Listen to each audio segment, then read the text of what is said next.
for all of you that might not potentially be new to my own particular brand of chaos, yes, we're filming an intro video in my car when we have a fully set up area in the house. Why? Because it just feels right. But for those of you that might not potentially be familiar with my content on the internet, hello, my name is VexWild. You can find me on TikTok and Twitch predominantly. Occasionally I'll post to any of the other socials that I have linked down below, but I am trying to make the transition over here to YouTube, so if you could do me a favor and drop a subscription, that would be fantastic. That being said, welcome to the first episode of the Tallish Amity. So, now that hopefully all of our tech issues are done, I'm assuming that you can see, based on the layout of the screen, all of our usernames are at the top, and for those of us that are players in this game, we have all of our players' names right underneath of it. As well as underneath all of our cameras, we all have our pronouns. Cyber hitting me with a no cursing this early in the stream feels illegal. Likewise, that brings up that topic.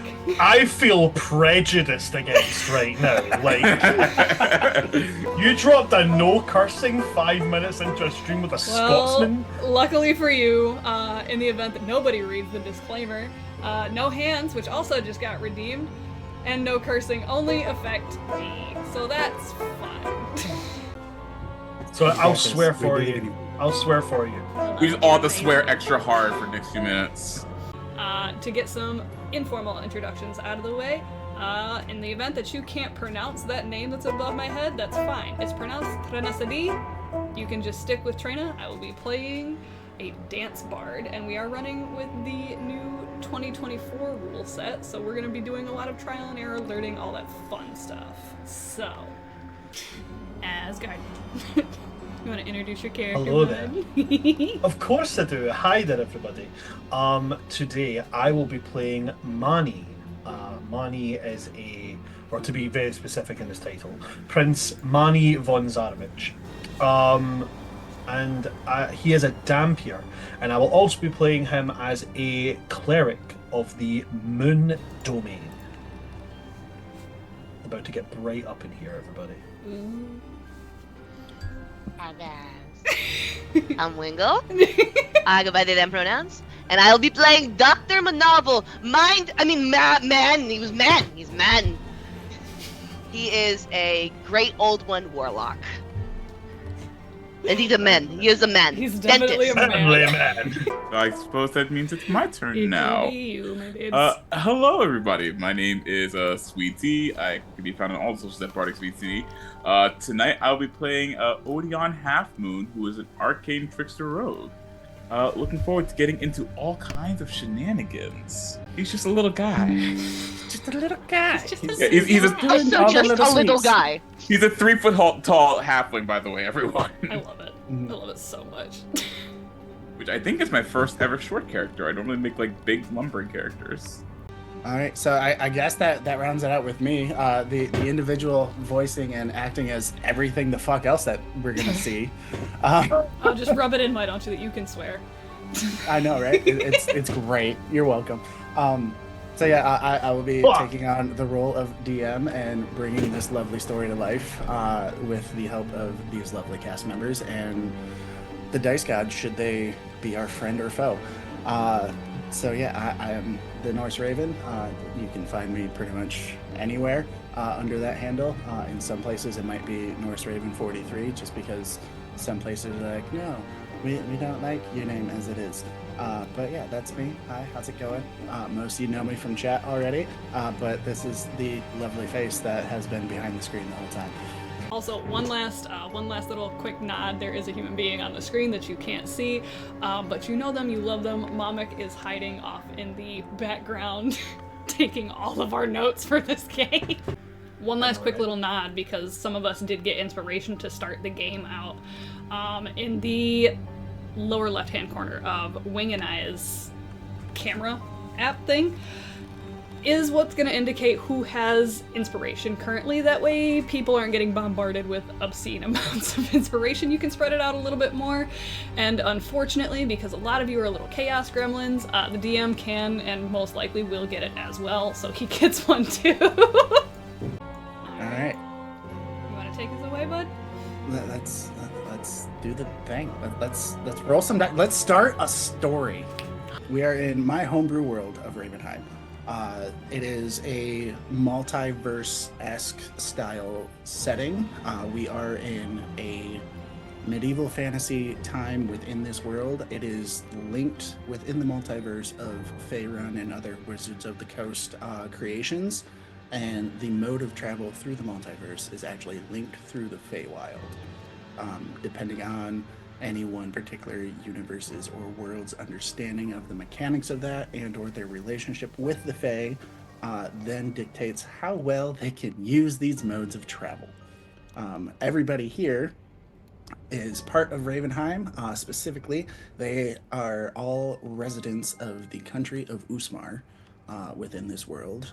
Some of them may have gotten here through the VexWild already and may not be able to find a way to get back.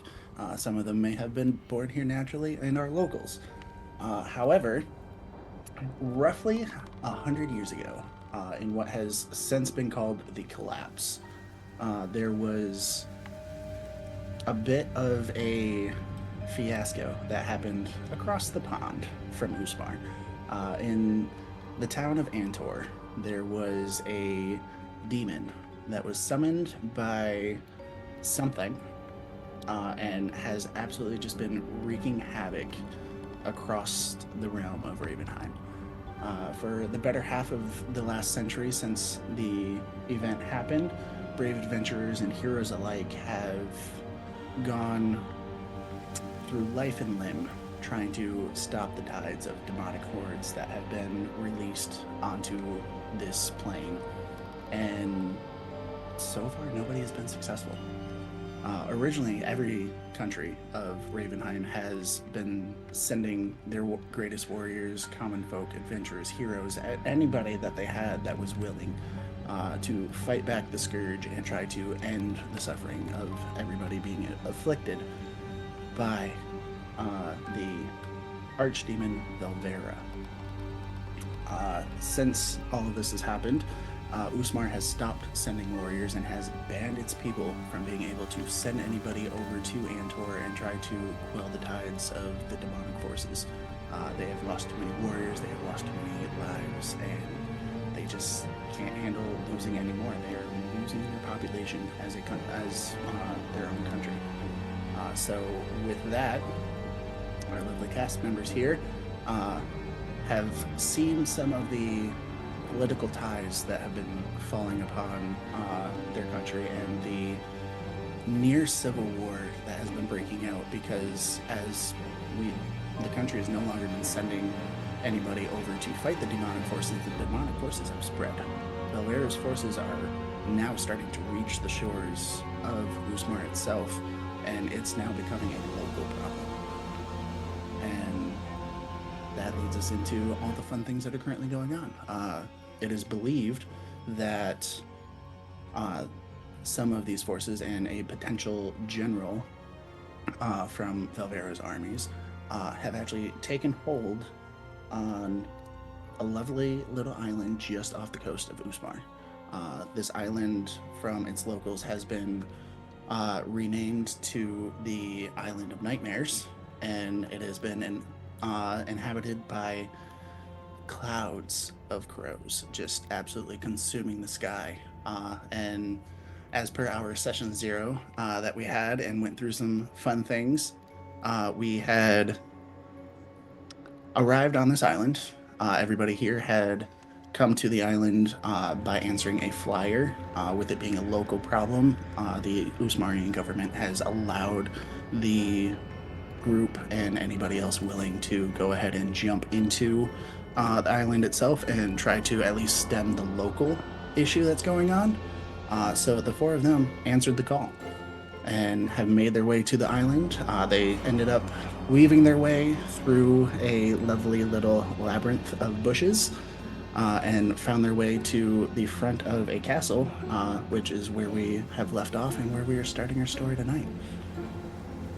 Everybody, we are standing outside of this lovely castle. You had just finished killing off a quell of undead skeletons that had come through the ground as you approached the front door. And how would we like to begin?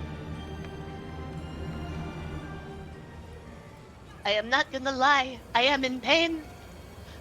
And in front of you, what everyone sees is a very old man on a hoverboard, holding his chest, bleeding. But the on this coat, it's very weird. It looks like the red is just kind of popping up. It's not like spreading like normal blood. And goggles, very young. This is Dr. Monoval, dentist. I'm gonna walk over to Dr. Monoval, and I'm gonna take my my holy symbol, which is a scale, a dragon scale with draconic carvings all around the edge of it, hung on a highly polished platinum chain. And I'm going to hold it and then put my hand out towards you and then stop and just be like, I can ease the pain if you'd like. Do you have to touch me? It's preferred. No, thank you. Is it If just you me, insist. or is the way he said that sounded way more sinister than it was meant to be? The whole, like, do I have to touch you thing, or... No, like, that I do can you ease want- your pain. It's Savannah's a gonna look at simple everybody. application of a healing spell. I'm just saying, your bedside manner could use some work. It's I'll free. have We you- don't know. We I don't need will- carrots. I will have you know, there is absolutely nothing wrong with my bedside manner, in or out. And then I will swish hair and Okay. walk over to pick my shield up off the ground. And who are we looking at? So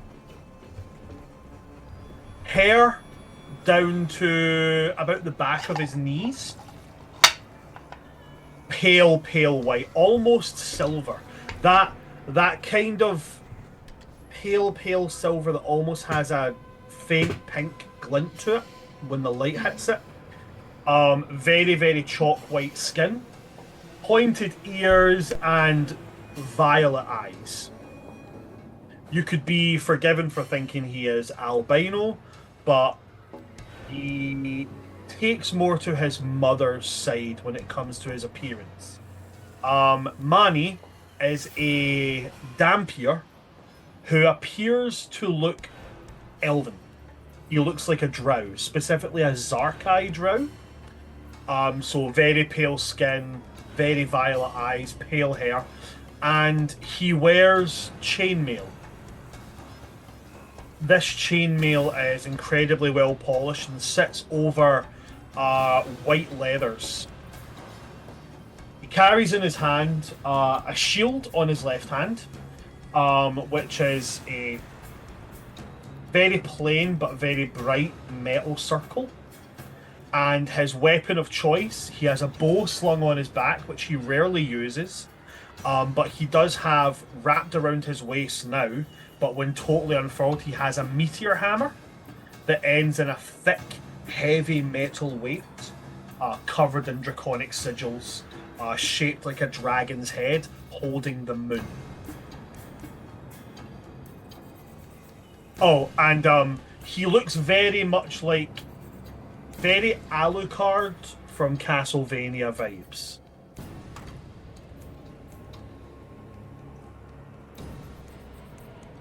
Obviously, a little bit... Alucard if he fought with Belmont's weapons. That's what he's going for here. A little I bit dig it. flustered with the whole interaction, but I know it's gonna be like, okay, so we were going inside, right? Yeah, like, or is there things that we need to do outside here? I don't think so. Not to my knowledge. Okay, great. What are we thinking? Front door, or find a more creative Front- way inside? The front door is already open, and he knows we're here. If I remember correctly, when we did our first session, we actively tried looking for other ways to get inside and kind of deduced that it would be more problematic to not use the front door. That would be correct, yes. Yeah, you had asked and scoped out the scene and everything, and the moat that surrounds the front door that has the drawbridge over it is very much a hindrance towards trying to find a way in, and the walls were 40+ feet tall. So that's not a problem for me. I can walk up walls. Mommy, no. Yes, but can you carry 300 individuals with you? Maybe one at a time. I could carry. Joke's can on carry you. one at I a think time. most of us dropped strength. My strength is okay. My dump stat is. We can't talk our ways up the walls. We faces up the party. My dump stat's my constitution. No. Let's hope But that even then, it's a doesn't bite you in the butt. even then, it's a +0, so we're all good. I love that for you, babes. I love that for you so much. You said that confidently too, so let's go. Yeah. We will certainly You see how can't the kill dice off. fall. You can't kill off the hot guy straight away. Okay? I've solidified at least 10 sessions. That's why we started at level 5. We're not squishy enough for that. Odion, you're looking at this entire exchange. What do we see? You want me to describe myself? Yeah. My apologies. So Odion, as I've mentioned before, halfling, 3 feet tall, little guy. He has a rich mahogany skin, shiny hazel eyes, mahogany. Mahogany. Oh. Mahogany. Mahogany. With sorry. Sorry. Shining hazel eyes. Black dreads that come down to about shoulder length.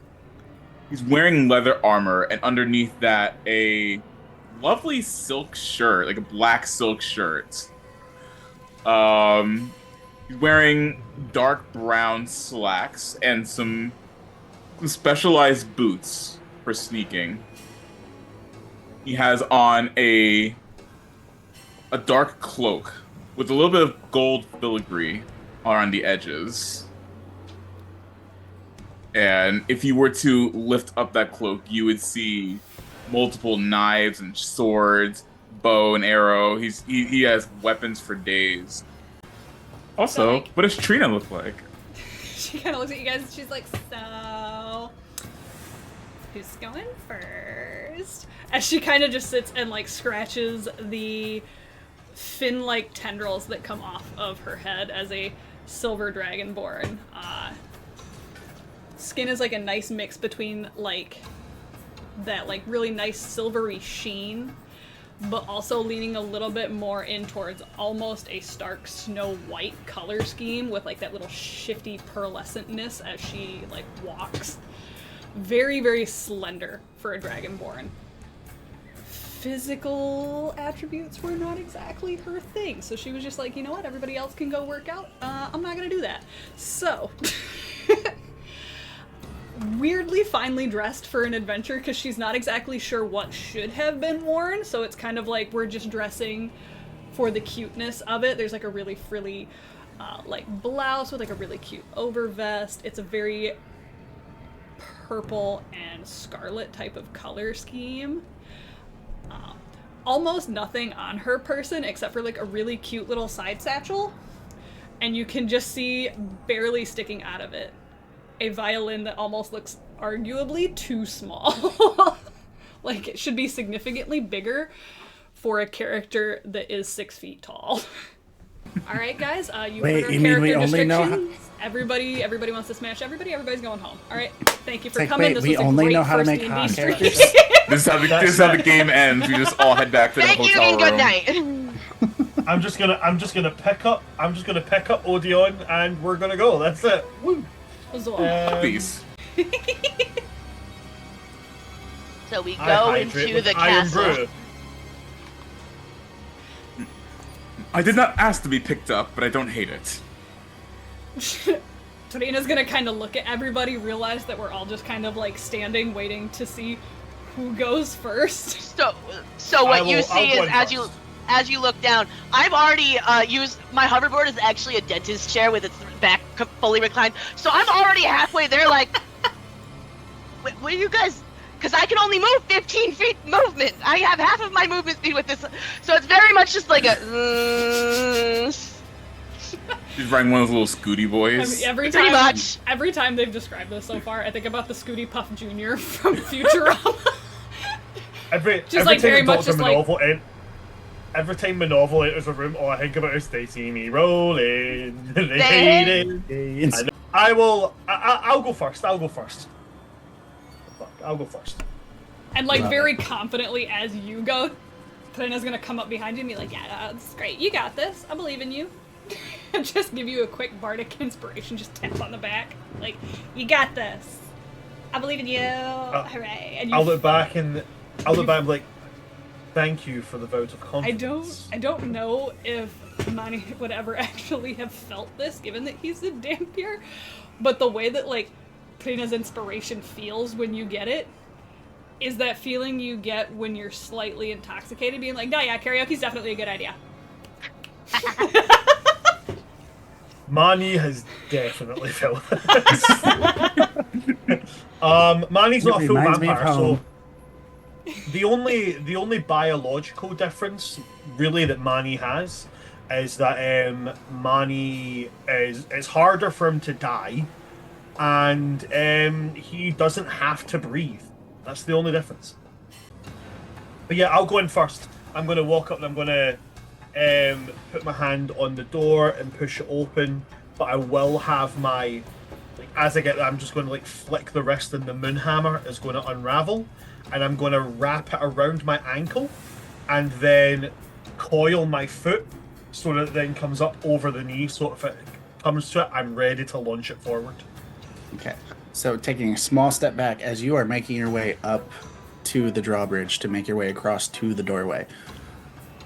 As soon as you step foot onto the drawbridge, the world around you goes dark, as if the sun has suddenly set. Don't like that. You still see everything as what you normally would, as if the sun had set and you were walking outside the moon and the stars and everything. So it's not a magical darkness. It's not a true darkness, but it's that the sun is gone now. Kind of like start of a starry night. So I can see perfectly well then, because I have dark vision. Correct. All right, just to round out the pecking order, so to speak, is it going to be Monoval or Odion that is taking up the rear? I would assume that everyone passes me because I'm so slow. I started first, I'm ending last, and then as soon as we get to the last part, I'll pick up my board, put it on my back, and follow last. Okay. All right, so at this point then, Mani, I will need you to go ahead and make me a perception check as you are entering the doorway. I am very okay with that. First roll on camera. Let's go. First roll on camera. Let's go. I'm gonna use the dice I specifically bought the other day. No pressure, but I'm pretty sure the first roll we had of this game in session 0 was a nat 20, so like go off, babes. This is true. This is true. It was. Was that not me as well? Mm-hmm. Will the juju transfer? Using a new dice today, so let's see. It's not a nat 20, but it is a total of 24. All right. So with everything having fallen dark around you, you obviously still being able to see, you notice this as you are making your way into the doorway, but there is a very distinct shadow that is standing out amongst the wall as you enter into the foyer of this castle. I like this. Mani has stepped in first, and Oh, he's just a little guy. Just a little dude being a dude. In this foyer, you with your dark vision, you can see the entire room. You see everything in its entirety. There are 2 candelabras that are hung high above you, approximately 30 feet in the air, throughout the center of this corridor. There are no windows, and the candelabra itself is not lit. It is, in fact, a very dark room. But because of your dark vision, you noticed the shadow. Just off to your left, near the couches along the wall, and you feel a tingle run down your spine for a moment. A very mortal feeling takes over your body for a brief moment as you are readying your hand with your weapon, as you had previously stated. I say we come in peace. Will anything attack me? Then when nothing Manny moves, feels I'm like gonna this like frantic like patting on his back of like Trina trying to figure out where he's at, and she's just like, why is everything in here so dark? And like I'll reach back and take her hand and just be like, it's okay, I've got you. Everything's dark just now. Just, do you know what? And then I'll on the end I'll flick the chain from my moonhammer to coil it all up, and then I'll touch the moon held in the dragon's mouth at the weighted end of it, and I'll use a cantrip and I'll cast light. Like as you cast light, she was like starting to like twiddle her fingers and like have the 4 things for dancing lights pop up at the end like a little rave glove. Your light comes on and she goes, oh, okay then. And then he will let go of her hand and be like, it's okay, everything's fine, it's just a little bit of dark. Who was panicking? I'm not panicking. She turns around. No, of the course, very like of course dimly not. lit everybody else being like, you know, I bet you nobody else was panicking either. You sound a little panicked. I'm not panicked. The decor's a choice. I'm okay. I am not panicking. Okay, so the general consensus is none of us are panicking. Nope. Not even a little bit. Fantastic. Yeah. And, Yeah. and as nobody is panicking and light fills the space, there is an undeniable shadow. That is, if I was clicking the right button, there's an undeniable shadow that is sitting against the wall, just next to the couch. And as Monty had called out, that we come in peace, and asking if anything is going to attack them, you hear a very shrill, "This is not your home. Get out!" As the shadow lunges. That only works on full-blooded vampires, I'm afraid. But like also didn't the door open for us? You opened the door. That squatter's rights. My grandfather would say an open door, an unlocked door is an invitation. Yeah, how do you know the owners of this place doesn't want... Are you the owner? Like, what if the person here wants us here? I want to see the deed. I need to know the logistics of this. Do you have any ID on you? Are you completely clued up on the boundary laws? Have you heard the word of our Lord and Savior, the Platinum Dragon Bahamut? Well, everybody knows about the word. Oh my god, you follow Bahamut? Shut up. Yeah, and then she's gonna look absolutely. again at the meteor hammer and go, oh yeah, I knew that. So, Monty, the shadow will lunge at you. You had prepared an attack, so I will give you your attack roll.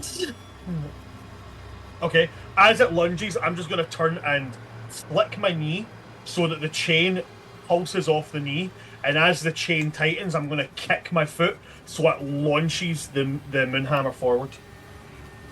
It is a meteor hammer, but because I'm a moon domain cleric, I'm calling it a moon hammer. Fuck it, I don't care. I also love the idea of like since the moon in it is lit, like there's just like the solid beam of light that's just gonna get shot across the room. Just like I'm throwing around a ball of light at people. It's great. So that's another 18 on the dices. The DC. On the dices. Where is my? There it is. There. 18 plus 3 makes a total of 11 plus 2 is 23. 23 to hit.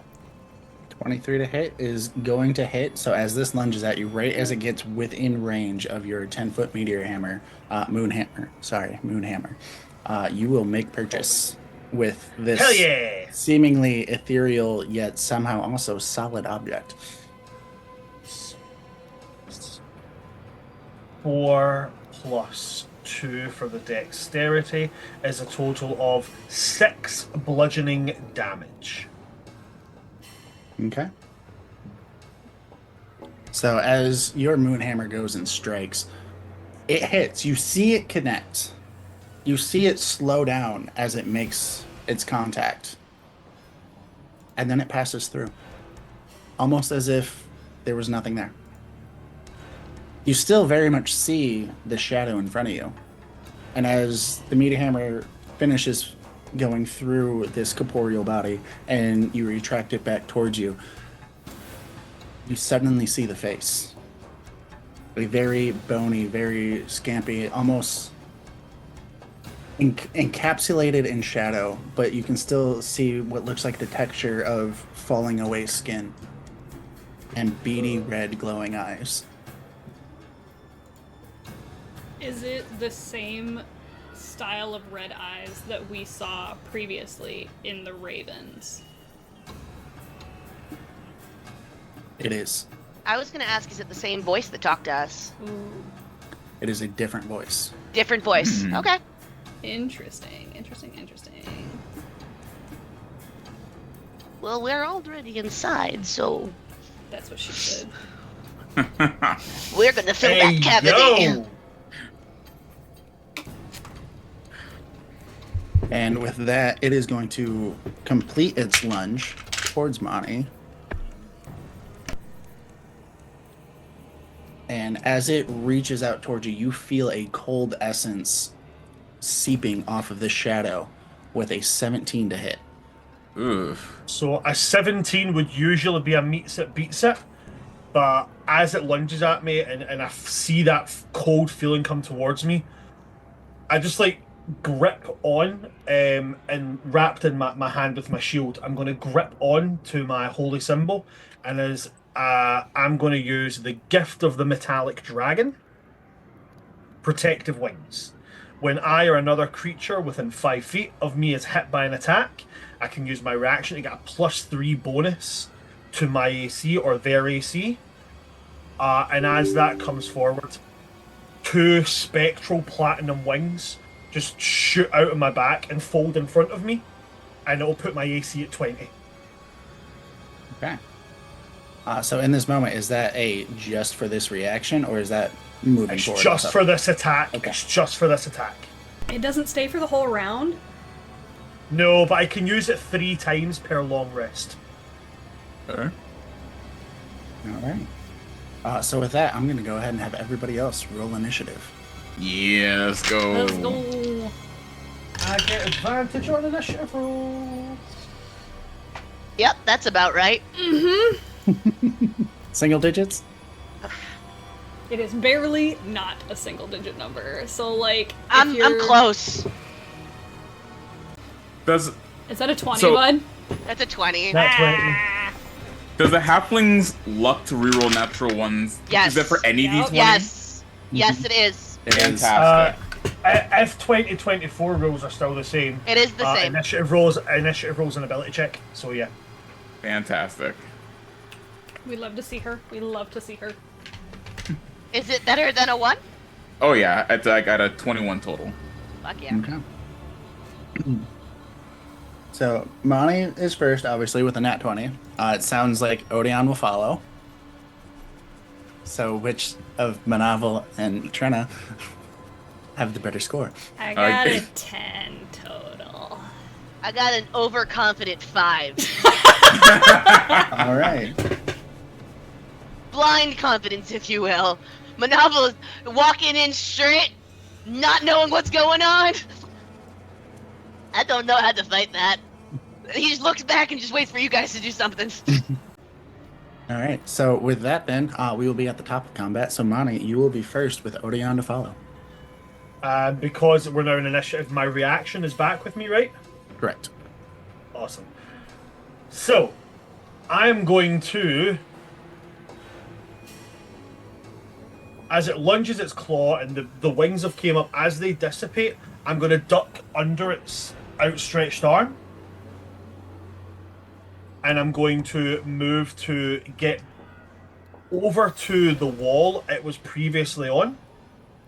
And then I have 5 feet of movement left. So I'm going to put my foot on the wall.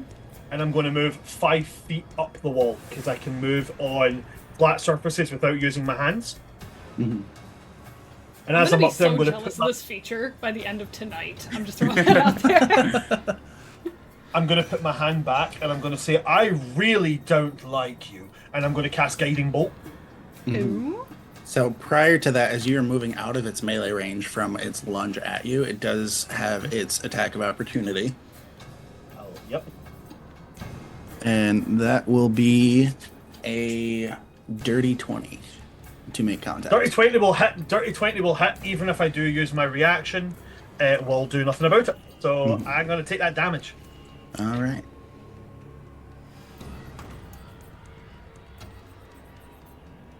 Okay, that will be a total of 24 necrotic damage as this thing's very pointy nailed hand, not quite claw, but very sharp, cuts into your shoulder as you go to pass underneath its arm, and it just rips down your back, and you feel a very cold sensation fall over you as I need you to make me a Constitution saving throw, please. Happy to do so. Happy to do so. Con saving throw. 15? 15 will pass. So you shudder for a brief moment as you feel this cold sensation take over your entire body. Something that, as a undead individual, you're not used to feeling, but it just seeps deep into your bones for a moment before you just kind of shake it off. I do not like you. And then I'll launch the guiding bolt. Mm-hmm. The guiding bolt, it's like a shooting star. As I'll launch it, it's a +6 I have on that one. 16 plus 6 for a 22. That is absolutely going to make contact. 4d6s! 4d6s of radiant damage!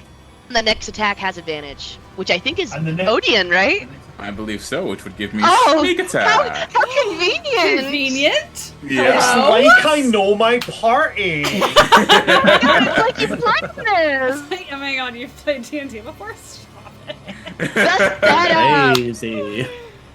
Read the book. We read the book. That is going to be 19 radiant damage. Ooh. Love it, love it. Here for it. So as you do the radiant damage, it takes this hit from your that's not the word I want to use. It takes this hit from your shooting star guiding bolt, and you see for a moment it makes full purchase. You see it hit square in the chest. It hits, it stops, and you see it shine through this creature's body. And you see it almost wither in pain for a moment before it just snaps its head around and stares straight into your eyes. Then, and as it's staring at me and giving me the evil eyes, then my eyes are going to go dark, and I'm going to bare my fangs and give that very, very telltale vampiric, like, I'm going to hiss back. Odion, you are up, and we will have Trena on deck. I now see the shining shadow in front of me. I'm going to whip out my short sword and dagger. And I would say, thanks for the easy target. I will rush up and go for some slashes. Dice, don't screw me on this one, please. I'm trying to be cool right now. Slashes and slashes. Thank God for advantage. That's going to be Right in his face. 23 with the short sword. 23 will hit. Fantastic. And I'll just roll for the dagger now so we can do all damage at once in case it hits. 18 for the dagger. That will also make purchase. Alrighty. I love the efficiency. Sneak attack is only for the first attack, correct? Only for the first one, yeah. Correct, yep. Just what had to be sure. I don't play rogues often. Alrighty. That's going to be 23 points total.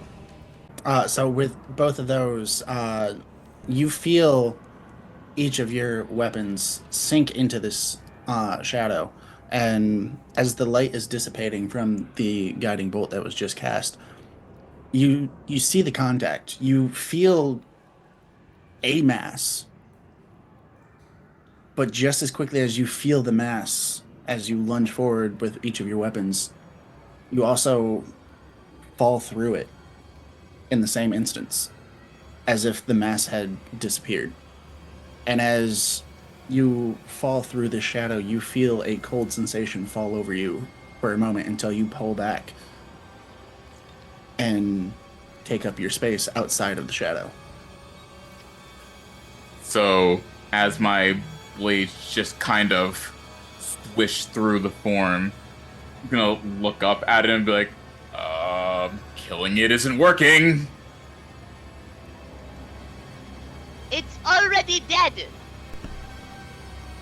So as I take don't- offense to that resemblance. We don't know that. It could just be a living shadow. So as you look up at it, as it feels you stab into it and make purchase with your blades, it turns to you.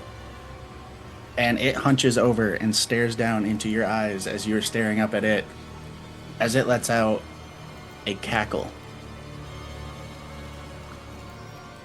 As you see it start to draw back its arm and prepare for its next attack. Oh, jeez. Look, I know we said some things. Anything else on your turn? No, I think that's it. Alright, so that will bring us to Trena, and Monoval will be on deck.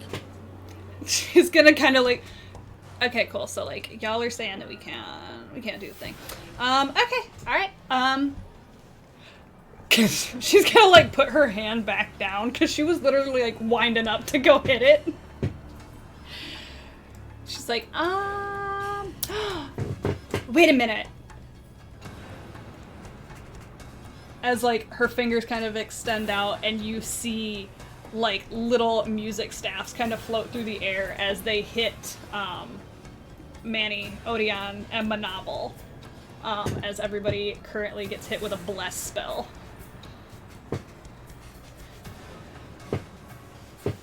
Well, thank you.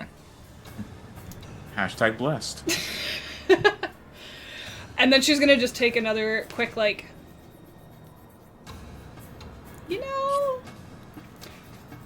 maybe. And like bonus action, she's gonna try an unarmed strike anyway. And be like, yeah, let's just look at the bony part of its face and like one of the most limp-wristed shots you've seen so far. Does a 17 hit? 17 is going to hit. Apparently that limp wrist ain't so limp. It's not that bad. Look at the flick of the wrist. Look at a flick of the Hey. wrist. Ooh! For 8 bludgeoning damage. Alright, so as you lunge forward with this not so limp wrist, aiming for the bony purchase of this thing's face, you make contact. You hear the distinctive crack of having punched something in the face. And just as quickly as you hear the crack and you feel the contact, your hand passes through. As your hand passes through, you feel a chill run up your arm and into your shoulder. And as you retract back, it dissipates the same way. I don't like that. Like, her whole arm is still extended, and she's like, oh, no. No.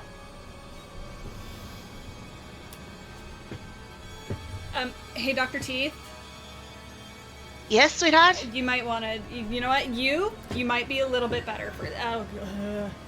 Oh, that sounds really good. Are we going into my turn? Yeah, but she's gonna back up because it has Ben- already used. I'm also, it's very much, I bend back into my chair and it's just, that's fun, that's good. Over there, and it's like beep, beep, beep, beep. As I move 15 feet back on my hoverboard. I need this hoverboard to be OSHA compliant, please. It is. It has the beeper and the lights flash as it goes backwards. It's a dentist that's forklift certified. I don't like this. I love it. And as it's where I think its mouth is, I'm just like, you need some fluoride, maybe? It will make you feel better. And I Eldritch Blast him twice. Mm-hmm. Yes. The acceptable counterpart to fluoride. Pure raw force energy. Yes. We are going to knock its teeth out. 11, 13, How else are you supposed 23. to get rid of plaque? So 23 to hit. The 23 will hit. Please describe what your Eldritch Blast looks like for the audience. And before you do I would like to hit both. I would like to hit both, and then I will describe it. So just 6 damage. I'm going to do my second one really quick. 7 plus 4 plus 10. Lot more. 21. Thank you. Words And that are one hard is going and to be. I don't respect them. That is another 9 force damage. As Monoval, he's backing up, and he's just like, yeah, I got this, and it's just like a really quick, like, mouthwash right at its face, and it just goes splash. Just getting smacked with Listerine. Right, so It sounds like my trip to the dentist. I hate that I'm imagining like every shot with this being like. Oh yeah, I'm a visual learner. Finger guns. Finger gun. so as your finger gun Listerine cannon hits this thing in the face, you see it recoil back for a moment as like it made full contact with its face, and as the head comes back you see the eyes glow a brighter red and turn into an almost ethereal flame as this thing is thoroughly pissed off now. I don't love like this that. episode of Ghost Rider. Let's go. I don't like that. Do not like that one bit.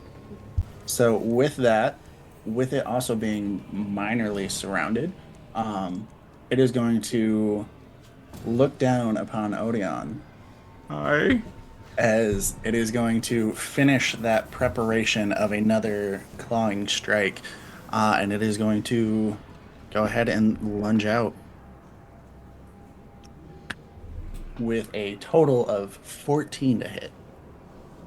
A 14 does not hit. I deftly dodge it.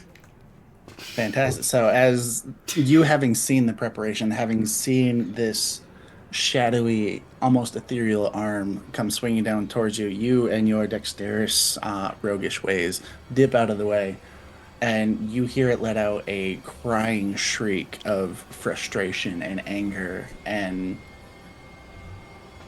you feel the space around you turn cold as this noise fills the air.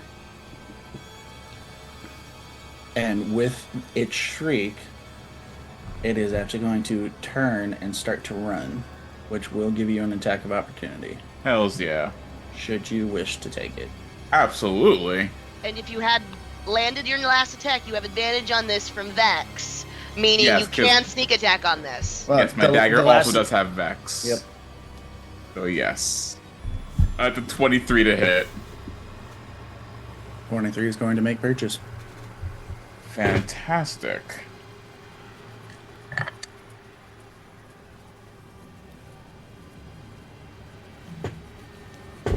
$19 more damage. 19. Wow. Oh, wait, nope. Sorry. Sorry. I was about to Hang say, on. like, that feels high, but if it's what it is, it's what it is. Sorry. 16. My apologies. Okay. That sounds a little better. Alright, so, again, similar to last time, you swipe at this shadow. You feel the contact. You feel the sensation of striking mass. And just as quickly as you feel the contact, you also see your sword still just continue slicing straight through the shadow. And as the sword erupts from the opposite side, and as you're retracting back into your stance, you see that your blade has a touch of frost on it. That is how cold this thing is. I'm going to stare at him as he runs away. I'm going to say, "Stop it! Stop not dying!" And that is going to bring us back to the top of the round for Mani to maybe do some more light magic. You read my mind. I'm not gonna. I'm just gonna run along the wall. I hate this so much.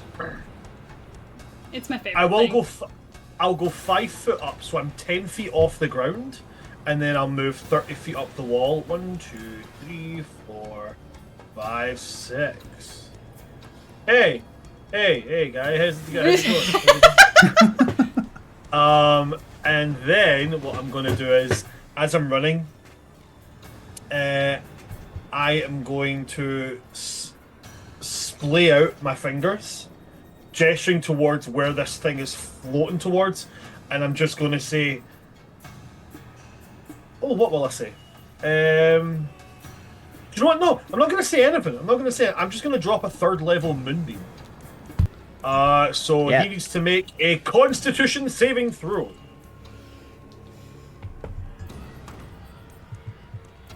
I'm not gonna fuck with you. I'm even gonna send this in the Discord. Nat 20. Yes. Where should I put it? You shouldn't put it anywhere. Silvery barbs. You don't officially in love. Love you! Yes! What does your silvery barbs look like? You kind of watch him start to wobble a little bit as he kind of gets hit with that, like, that drunk stagger of, like, I got this, and he starts to fumble a little bit. You said it was Constitution? Mm-hmm. Constitution. That's gonna be a 6. That is not enough. And then, as a thing also with silvery barbs, as he starts to sway back and forth very drunkenly, Odion then gets hit with this bolstered, like, I could take him. I could take, like, his shoulders arch a little bit, and he's like, let's go. As Odion gets the inspo.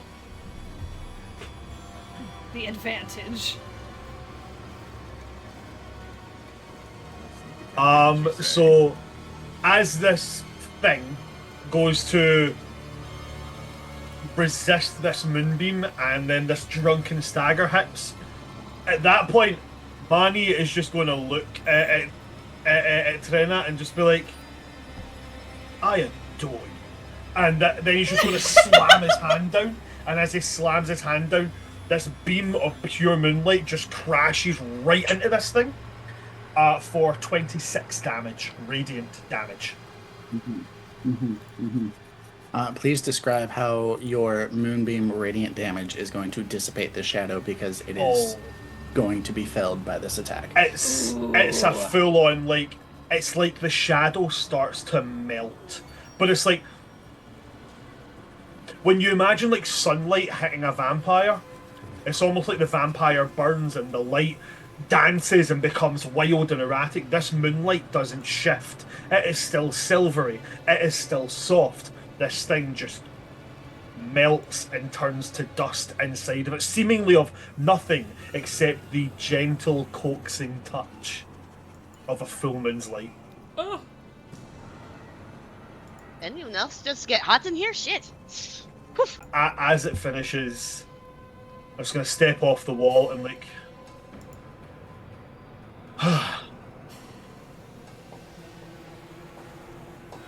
Well, that was entertaining, to say the least. I'm starting to think they don't want us in here. Okay, but like they opened the door for us though, so that's why I'm confused. That's what I'm saying! I'm We're staying getting regardless, right? I'm getting we were invited. It would be rude And to we leave. It feels like we walk in very confidently with no stealth. I don't understand. Why open door if you don't want us to walk in? That feels weird, right? Why make door friend-shaped if friend's not inside? Exactly! As your party blindly walks forward. Is there any way I can do a check to figure out what type of creature this was? I mean, I come from the land of dark and spoopy, so... I will say, given your history and the lands of which you come from, give me a history check with advantage. What? Did you say with advantage there, DM? Correct. With advantage? Advantage. Oh my god. 18. 17 plus 1. Okay. So as you see this shadow dissipate away and just melt away from your moonbeam, you are struck with an instance where you came across something like this in the past. And between the shrieking and the wailing and the feeling that fell over you as it made contact with you, you undoubtedly know in this moment that it was a wraith. Oh. That's pleasant. I mean, Be careful for more of those things. They are pesky. Does pleasant mean something different? Okay, so like, what did we learn about this? Like, we can't punch it, we can't stab it. I can. It doesn't like sunlight. Let's go. It doesn't like fluoride either. I mean, given its dental situation, it doesn't look like it brushes every day, so I can understand that. I don't think that she, like, just very genuinely confused. She's like, I don't think you need to brush your teeth when you're dead. Please trust me, you do. Yeah, but like you're undead, right? There is an untapped market of undead who need dentistry? Let's go! As Monoval on their Scooty Puff Jr. takes forward. Confidently. Realizing after the fact that like this thing had the same red eyes that we saw in our session 0, Trena's gonna do kind of like a quick scan of the entire room to see if there might be any like additional type of like things that might be spying on us, anything that looks like weirdly out of place, like what would be like this world's equivalent of a nanny cam. Mm-hmm. Go ahead and give me an investigation check then, please. I don't like you. While you're rolling that, Yeah. I'm going to I love you so much, I don't like you. I'm going to use my Gift of the Metallic Dragon feat to use my 1 free Cure Wounds per long rest. Ugh. I'm going to pop that right now, because Okay, I you know am what? hurting. I forgot, I didn't dump intelligence with this one, so I'm not that mad at it. But that is a 21. 21. All right. So as you are peering around the room and searching for any signs of anything that may have peering eyes, peering ears, trying to lock on to whatever it is that's going on, you sense that from the mounted heads around the room, it feels like they're listening. You tap into everything that you're sensing around you, and you feel a one-way connection through these mounted heads. So she's gonna end up going up closer to one of these guys to do a quick little Arcana check and be like, to figure out either, like, if it's something that can be dispelled, or if it's just, like, is it, like, an enchantment on the actual item itself, or is it a spell being cast by somebody else? I would still base that off the investigation check as part of that. I would say you can tell that it is a magical presence. But if it is a spell versus an enchantment, it is something of too high level that you are just not familiar with to be able to discern the difference. Gotcha. She's gonna, like, look at it again and kind of, like, turn to everybody else in that really whisper yell type of moment where she's just like, so, like, I think that the walls are listening. Did we ever figure out how to, like... When you say the walls are listening, do you mean, like, the actual building itself can hear us, or someone is listening to us through the wall? Like, somebody's listening to us through the moose head. They were listening us through the crows, too. I don't think that's very surprising. Well, I know, but, like, it's kind of nice to know, like... She's gonna just, like, casually, like... when you're trying to cover somebody else's ears, she's gonna go ahead and just, like, stick a finger in this moose ear in the events that, like, maybe it would stop it from hearing us. And just be like, I don't know if it's something that, like, specifically comes through the ears or, like, through the whole moose, but, like... Should we try to smash the moose head? That's vandalism? We did get invited in. That would be rude. Okay, but Fair. like, counter I'm argument. not one. It attacked us. Valid. Go, full sense. Go for it. I'm gonna keep moving forward. Trina's gonna, like, rummage around in her little bag really quick and, like, just pull out, like, a really cute little, like, pocket dagger and just right in this thing's ear. Just, like, can she feel anything in particular happen? To the best of your knowledge, it feels the same as if it was a standard taxidermied mounted skull. I don't know if that did anything, but maybe we should be, like, a little quieter. I can talk in people's heads, but only one at a time. I love that. I forgot about that. I do that into your head and you say that out loud? Yep. From now on, every conversation goes through me and I will... So we don't have to keep doing this. I'm just projecting to each other. Yes, my existence go off. Anyways. Fair enough. I'm going to put my shield on my back, and I'm going to wrap my meteor hammer around my waist and tuck it in such a way so it's like a chain belt, and then I'm going to draw my bow, and I'm going to be prepared to take ranged combat. Okay. So now that I'm looking at this map as a whole, this little guy over here, I'm trying to remember how to do this. That guy. Is this an entryway or is this like a fireplace? That is a doorway Great. into a hallway. So Trina's gonna sneak up, just sitting right here, and kind of like peer around the corner to see if there's anything noteworthy. Alright, so from there... You should hydrate. We will go ahead and reveal a bit of what you can see from that angle. Love it. So as you approach the doorway,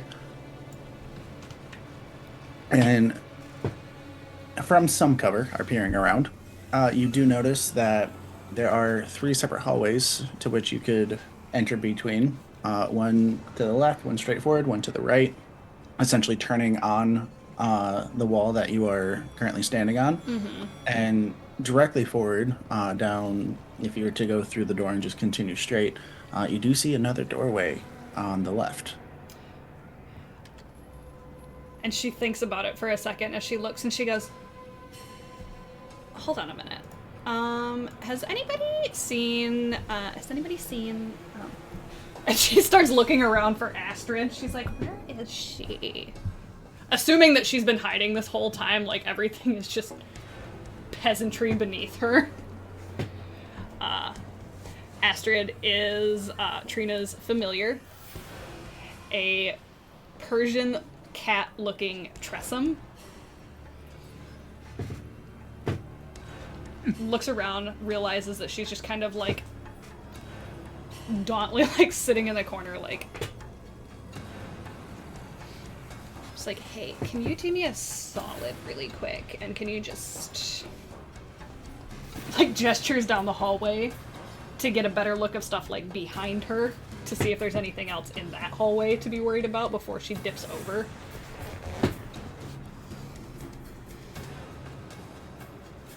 Are you invoking your like see-through eyes of? Yeah. Okay. So go ahead and move your character into the spot. This is going to be taking the place of familiar. Heard. But just so that I know what to reveal. All right. So from there, with moving through the doorway, would be able to see slightly farther down this hallway. Would be able to see entirety of that one by now, as well as slightly more down this one. And specifically, in terms of inhabitants of these hallways, nothing to be seen. There's no other shadows or anything else of the like. There's nothing mounted on the walls. There's a larger confirmation of the door. However, also down that straight hallway, you do see that the door ends with the opening of what appears to be another room for what you can see from here. Okay. And then there's this stairway over here that Monoval's closer to, yes? I'm assuming Correct. It's a stairway going up. That is, yes. Okay. As a very annoyed cat comes looking back and kind of like gives that like, there, are you happy head tilt and just plops herself right down next to me again. Trina's gonna kind of like eyes on Monoval being like, What? okay, so here's the situation. 3 big hallways, all empty. There's doorways down some of it, or do we want to figure out what's up the ladder, I feel like what you see is Monoval's chair is connected to the side of the railing, just like the...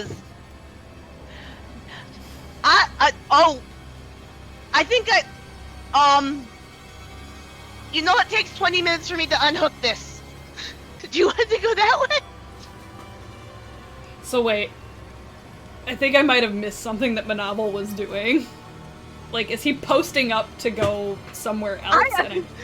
I walked past that confidently. I'm hooked up over here. It doesn't mean we have to go up there, but that's where he was going. Okay, so like, can you double check with everybody else since you're our line of communication right now?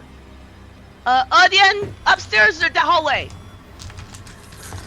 I feel like the best stuff is always hidden upstairs, but we should probably case the entire joint to be safe. Manny's line has been disconnected. Damn it! That would be I guess the majority rules in this case they'll go down the hallway, so he leaves his hoverboard there. Connected me. Manny is just elevator music in his head. So you just see this little man just kind of like very fast run, like with his doctor's coat, just like jingling a little bit because he has little vials of shit all hanging off of him. Just like, okay, I'm coming. Doctor's coat, jingle, jingle, jingle. Jingle, jingle, jingle. I said your favorite word. Jingle, jingle, jingle. Come on. You want to go to the dentist, right? Jingle, jingle, jingle. Pay attention. Sorry about that. I thought that Wraith broke a nail of mine. Anyway, hallway, yes? Hallway, yes. Again, hallway. Okay, great. Who wants to go first? I will. I'll go. Okay, great. Alright, so Mani then. Straight left or right? We're It's a D&D campaign. Nothing's ever straight here. I was just about to make the same joke. Don't worry, we were all thinking it. We're gonna go tactical sweeps. So we're gonna go left. Left hand on the wall. The same way I'm we got gonna- through that maze? What? I'm gonna pull the bowstring back, and because I have a gleaming moonbow, I don't need ammunition. So as I pull it back, just this shaft of moonlight appears in the place of an arrow, and I will ready an attack in case anything leaps out. It's getting shot right in the face. Sounds fantastic to me. What the heck? So are you? I see him readying his bow. I'll also ready mine. Are we stopping here in the middle of the hallway? Are we going to continue forward as you are making your way? Sorry, yeah. Yeah, we're gonna there's progress. Nothing else. Yeah. I love it. Just like watching Brand's character just zip around the map like, oh my god, I'm gonna be queen. So it is as you get to this far corner of the hallway after seemingly seeing nothing, and the new hallway opens up, that you start to see a misty effect floating through this hallway behind you. As you turn to your right and peer down the long hallway, you can see to the end. There's nothing obstructing your view, but there is a fine mist sitting in the air. Does it look Almost like a regular mist, or does it look like special Magic. mist? Is this I feel like regular mist wouldn't be inside. special mist or You mist? never know. Maybe it's just really humid in here. It's a sauna. What we're Is it asking... There's so Is many it hot normal? people in here. What do you mean? Is this like normal mist? Is it magic mist? Or is it like... Maybe it's "Oh, Maybelline. guys, I think my granddad's back from the dead mist. I would say you, given your history, you would be able to sense the most out of this. You can tell that there's something unnatural and ethereal to this mist. I'm going to release the tension a little bit and just kind of look around and go, in case anyone had any remote thought otherwise, this mist is not natural. Got it. So just- avoid then.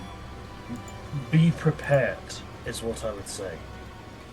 We're definitely not in natural territory right now. With my my magic capabilities, would I be able to deduce whether this is like a dispellable effect, or is this something different? I would say if you want, give me a nature check. Nature? Mhm. Oh dear lord. Ooh, 12? 12? 12?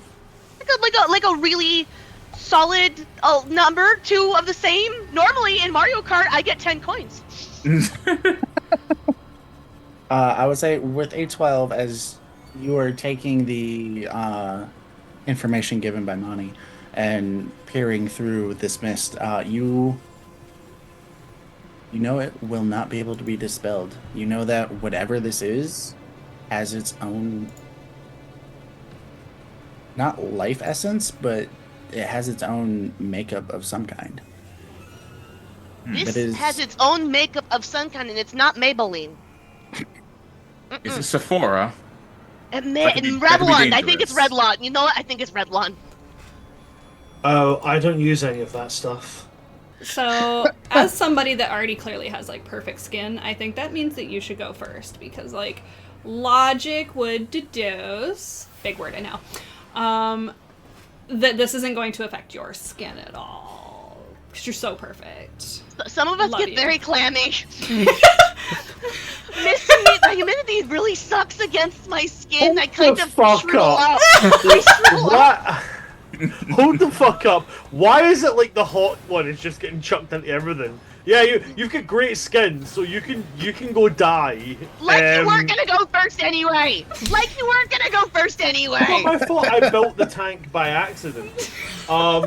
Now that I see this mist, I am going to put my bow away, and I'm going to pull out my meteor hammer and shield again, because I don't like this. Yeah, so I'll do that and then I'll progress forward. Okay, as you pull out your moonhammer and your shield, the mist begins to swirl and whirl and pick up its own pace as it begins to make forms. So now that we're about halfway through, what's your favorite part so far? Do you have a favorite character? Is there anything that you would potentially want to see come out of this campaign? What are your predictions for where this is all heading? Also, if you hate something, say that shit too. That's fine. But I'm also going to assume that if you have made it this far into the video and you're not subscribed yet, you definitely should be. Because then you're going to miss out on the next episode. Because as you begin moving down this hallway, as these mists start to swirl and take form into ethereal creatures that are now blocking your path through this hallway. You did, in fact, ready in action. If you'd like to attempt to release that now, you are welcome to. Your action is yours to do with as you see fit. I'm going to continue moving forward, and before I make contact with them, I'm going to cast Spirit Guardians on myself, and then I'm just going to Radiant Magic Beyblade through these things. It's giving Shadowheart. But prettier. Shadowheart So with therapy? I'm going to do that. That's going to be my action. Boom. Spirit Guardians. My Spirit Guardians, they emit this really, really soft silvery light, and they are shaped like moths. Specifically, they're shaped like Luna moths. So, wording on Spirit Guardians has changed for 2024. So, it's when the spell is cast, anything that's in there rolls, and then on their subsequent turns, they start their turn in the Spirit Guardians. They also get damaged. So I'm getting to here, and then popping it 5, 10, 15. So I've got 3 of them there. So actually, I can move forward one more there, and then pop it. So I've got all of them in it. So I need it is a Wisdom saving throw from all of them, and I need you to specifically tell me if any of them pass, because I've got a reaction. Okay, so wisdom, going from lowest to highest roll, we have a 6, 2 8s, and an 11. Oof. I don't need to use my reaction. They all fail. So they're all going to take my Spirit Guardians 3rd level 3d8. Oh boy. Okay, that's not the worst. It's not the worst. That is going to be 19 radiant damage. 7, 7, and 5. And that was for all 4 of them. All right. So after that happens, so 2 of them are going to dissipate into thin air. Just as quickly as the mist formed, it completely disappears. The 2 around you, however, will stay, and that will start initiative if everybody can please roll. Oh yeah. That's a nat 20, my friend. That is a nat 20, motherfucker! Hey! Twinsies! Let's go. This is not fair. I actually rolled well, and I'm still gonna go bullshit. This is fucking bullshit. So while I think I know the answer, which of you 2 with the nat 20s has the higher dex? I feel like I'm it's assuming probably mine. Odion. Yeah, so I have mine's for a total of 25. Yep, mine's a 23. Okay. Fuck you. Like, I felt like that was going to be the answer, but still, just wanted to check. Safe. It was safe to ask. Yeah. What did you get, Bran? 21? Did you get the 21? No, I didn't roll a nat 20. It's okay. I did almost as bad. I rolled an 18. I'm not the one. Wait, hold on. I Shit. rolled an 18. I rolled an 18 on the die. Oh, you son of a bitch. For a total of plus 2 makes a total of 20. a dirty 20. I'm also a dirty 20. Do we have to roll off? So it first we'll go to who has the higher dex I score. think we have the same decks. Are I have you both 14. plus 2? Yeah. Okay, Oh wait. So then roll these. my dexterity score is 50. Fuck you! Oh no! You! I'm done. I quit. You guys win D&D. Shut up. Y'all get back here. Roll a It's my dirty favorite sweater you own. Dirty 20, and I go last still. The dice gods have spoken. Sweet. Alright, so then at the I love it, they're just shouting silently.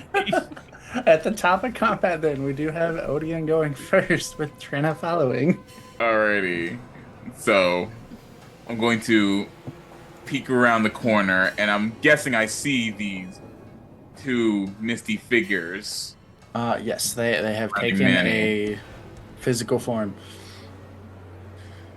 He's going to pull back his bow. He's going to be like, please don't be like the last shadow creature. And he's going to fire. Now, Manny is next to... I'm going to shoot against the blue one. And Manny's next, so I would get sneak attack if it hits. Correct. Alright. 25. Yeah, that's gonna hit. Fantastic. Maybe just a little bit. Yeah. Listen, these are mist creatures. You never know. They were missed. They have taken a physical form now. The shadow looked like a physical form, too. I don't trust you. That's fair. Nah, potato, just fire, Patterson. 15 piercing damage. 15 piercing damage. Ooh. Ooh, okay. So with this creature, as you are firing this arrow, it is going to make purchase. You are going to catch it in its shoulder as it is turned and facing Mani. So it has its side to you. You will catch it in the shoulder and the arrow will stick. And in this almost see-through but still very physical form, the arrow is now seemingly floating but also making contact as this thing turns and you see again beady red eyes that enrage with flame. I've upset you. I can see it in your eyes. A man of quality, I see. I see you're also a man of culture. So I guess. I mean, Manny's still got them pretty occupied, so I feel like I don't really have to do much. Why not? I have bonus action hide. I have no Where? reason not to. Yeah. Wait, it is an open hallway. Where are we hiding? Around the corner? Yeah, sure. Ducking around the corner. I was looking at something. It gave me like advantage to hide in combat or something like that. Hang on. Here, I have something called Fog of War. You exploit the distractions of battle, gaining advantage on stealth checks you make as part of your hide action during combat. I don't know if that does anything in an open hallway, but... The logic in my brain says that it doesn't. Fair enough, then never Open hallway. mind. If you wanted to take... Are you out of movement? No. Yeah, Then say hide if you- behind the... There's Yeah. a wall! So, I will say Really nice you could still have line of sight if you were to step behind.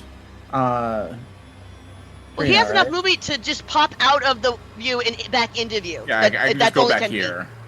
Yeah. So Yeah, that's fine.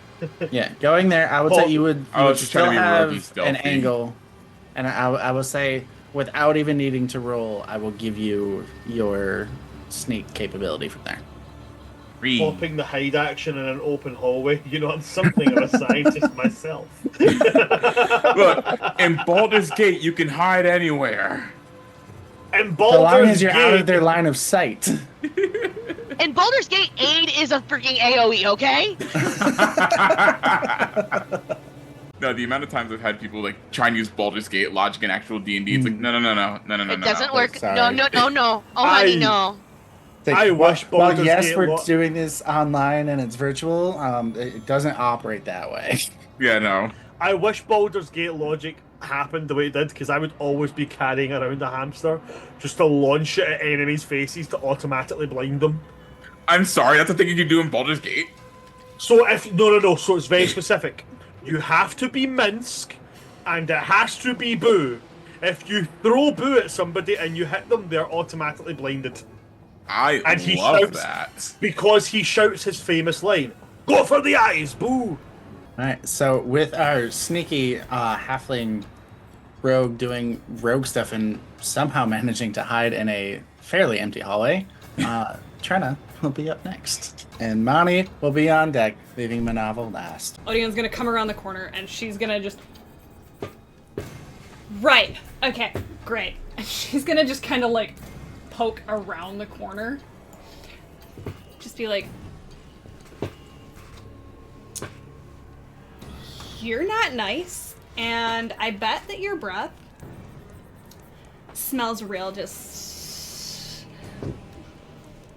like making actual gestures of like, heck. And as the heck comes out, I need a wisdom save from the one that is closest to me, to the left side of Mani for vicious mockery. Nat 20. Oh, I hate you, because I'm not gonna burn one for a cantrip. Silvery barbs. Ah! That's petty. That's just, it's a cat. Oh, that's so petty. I have to for the it's for the memes. That's cold. I'm not even doing it if he just normally fails. I'm only doing it on the nat 20 passes. That nat 20 is now a nat 1. Yes!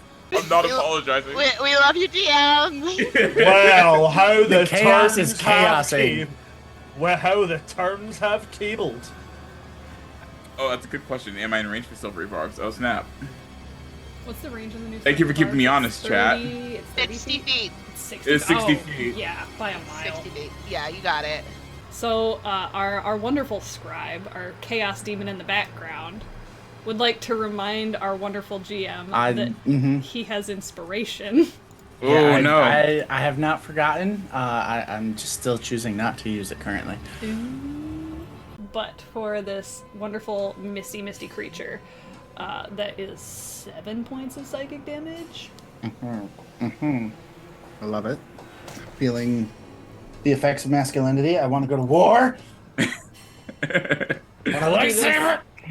We did this at session 1. We all got weapons. Don't bring this evil into this house. And then since that wasn't unleveled spell, since it was a cantrip, Trina is gonna hit Mani with a level 2 healing word because he's looking a little rough. He's looking a little oof. And again, that you kind of see this, like, it's almost like when somebody slides a drink down past the bar. You see this spell come out and there's like this really cute swoosh as it goes all the way down the hallway and it hits him. 4. Gives him 14 points of healing. 15 points of healing? Gorgeous. Yeah. You know, there's like other ways to tell me you like me, right?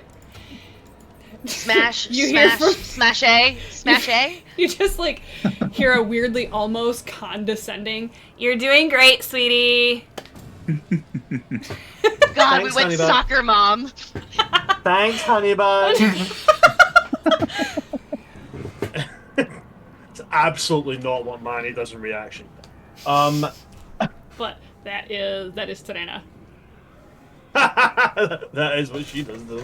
Yeah. Which will then actually bring us to Mani to react with. So, what you got for us? Okay, so beginning of my turn, do they have to make their saving throws again? Beginning of their turn, they would have to again. Beginning of their turn. Okay. Yep, beginning awesome. of their turn, as long as they are still within the thing and you don't move away from them. Okay. So that is concentration. So I've still got that up. I want to take my holy symbol, my scale on a chain, and I want to get to a point where both of them can see it, and I'm going to hold it out to them, making sure they can see the carved sigil of the Order of Bahamut, making sure they can see the glowing scales, and I'm going to say, by the light of his platinum breath, I tell you to turn and be gone. And I'm going to use my Channel Divinity. Yeah. Channel Divinity. Steer Undead. I'm going to use my Turn Undead feature. So they need to make a Wisdom saving throw. And if they fail their save, they have the frightened and incapacitated condition for 1 minute. Because I have Seer Undead, if they fail, they also take 3d8 radiant damage. So wisdom saving throw from them misty peoples, please. Okay. So first one is going to be a 17. Well, poo to that, okay? The second one's a nat 20. That's fucking garbage material right there. But whatever, right? Yeah, okay, cool. So, like, nothing happens to them then. That's just fine. It's fine. I didn't even want anything to happen to any of them anyway. I honestly feel bad for rolling this many nat 20s. This has never happened before. I think it's because the universe is like, they're being so mean to this man. Just give him one until it sticks. Well, do you know what? Here we go. Here's what we're going to do then. As a bonus action... No, do you know what? No, I'm not going to do a bonus action. I'm not going to do that. I'm not going to use a bonus action. I'm not going to give them the satisfaction. Okay? I'm just going to wait for their turn when they'll inevitably annihilate themselves by being stupid enough to stand next to me. I'll end my turn there. In fairness, they did. You did run up to them and then cast the spell. Well, however, I have think to be near them to do it. Right. I think they failed their saves though. That is an 11 and a 13. Oh, yeah. So they're both going to take the 3d8. It's not their turn yet. Oh, you are right. It is not their turn yet. I haven't gone yet. You are correct. I'm sorry. I thought you were before Monty because you were freaking out for a minute, and then I forgot about I'm dead last at. I'm so sorry. Thank you so much, guys. Not only did I go last, I got forgotten. Thank you so much. You're welcome, resident older. Like that middle child. Listen, it's because nobody wants to go to the dentist. Please, Monoval, will you grace us with your turn in combat? Okay, that you guys low-key kind of suck. I'm gonna walk my ass over here, kind of lean my hand against the door, be like, I heard someone said that you have bad breath. Bing, bing. And I'm gonna Eldritch Blast the one closest to me first. I love that Bing Bing is the sound of the Eldritch Blast. I'm pretty sure that first one misses with a 12. Oof. Dr. Manoval's Wait, hold up! I have inspiration! I'm gonna use inspiration! Yeah. I'm gonna use my inspiration! Yeah. I don't think a 12 hits! That's a 15 on the die plus 10. Dang! Doing 25 will hit. 9 Wait, damage. The 12 was with your plus 10? Yes. Oh no. Damn. So you said 9, and that is at the first one to Yes. the left of Monty. Awesome, fantastic. He's still up? Still up. Ugh. 19 on the die. Dr. Manoval's the type of person that uses Bing Bong unironically. It's like, Bing Bang! Ha! Bang bang! It's a 7 plus 5, 12 damage. I want to know how this is gonna grow as Monoval gets more Eldritch Blast. They be like, bing bong, back your life, let's go! Yeah. So I moved 15 feet over there, and then I moved 15 feet back behind the cat. Everybody's just like, haha.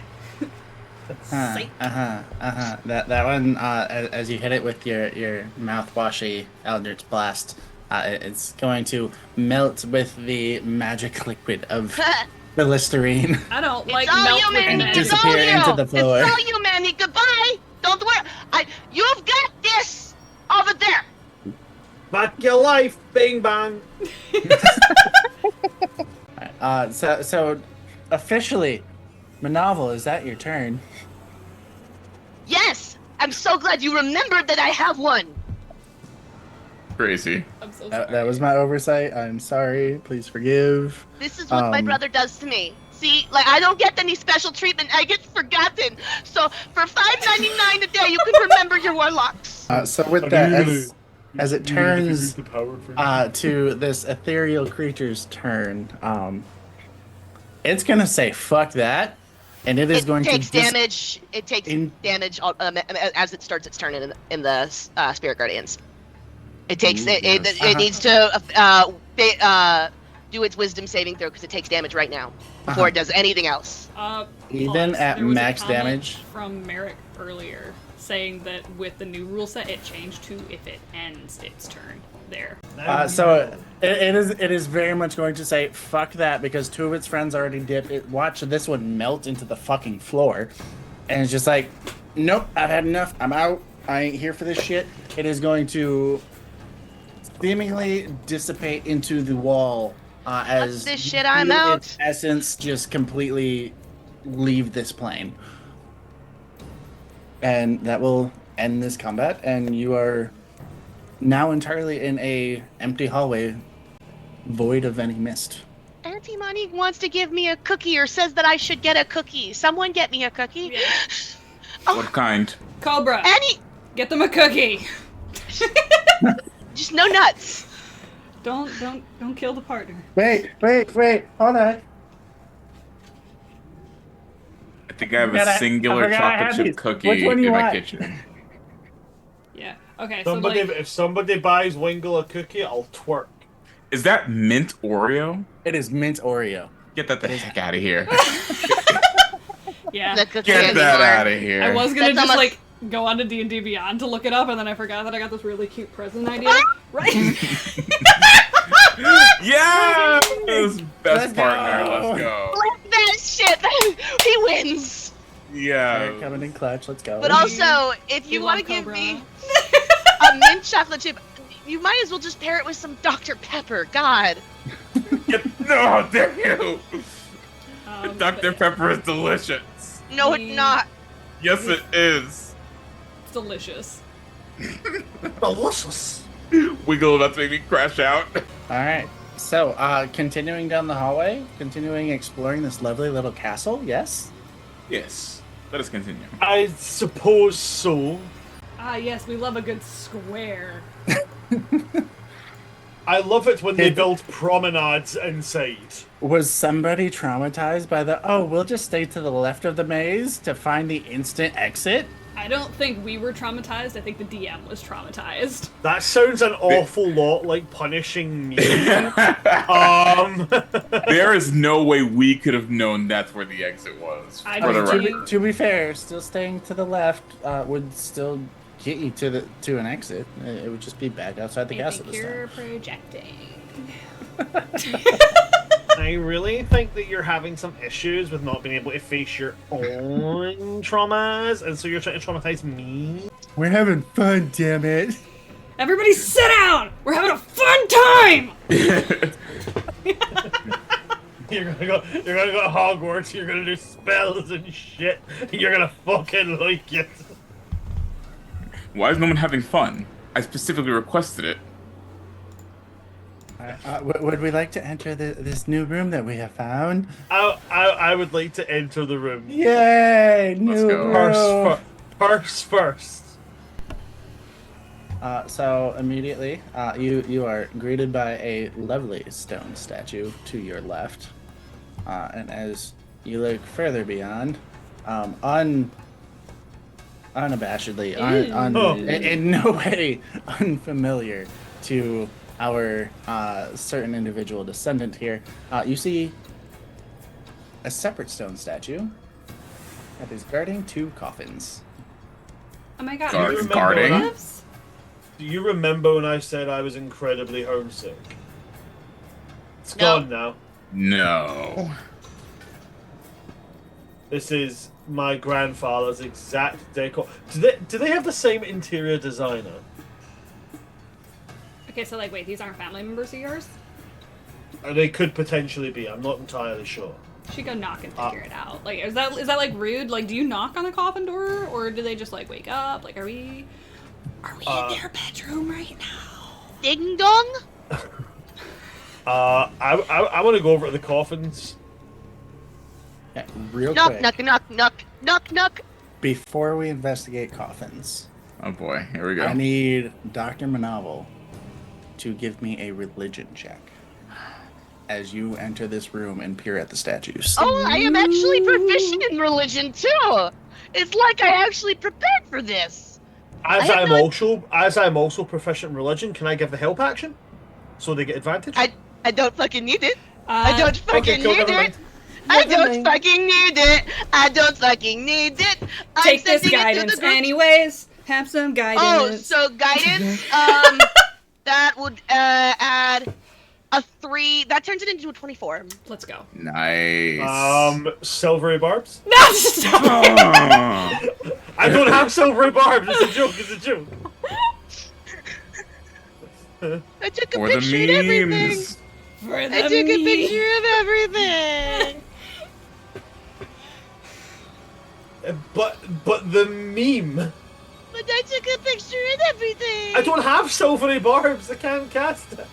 Good. We don't friendly fire silvery barbs in this house. Hey, whoa! I fucking would. And for the sake of the meme, there's not a lot I wouldn't do. Technically, he's walking me down the aisle, so if he wanted to, I'd let him. just wait till we get to before I walk you down and I go silvery barbs and walk out. Stop. All right. So, in this moment, Monoval, as you peer over at the statue on the left, you feel a very warm sensation come over you.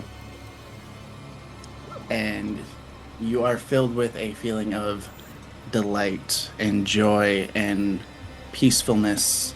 And it is the most at home that you have felt for as long as you can remember. I'm getting a little uncomfortable. I feel happy? Huh. And I walk towards the statue. But, this is interesting. I feel fuzzy. And I look at the statue further.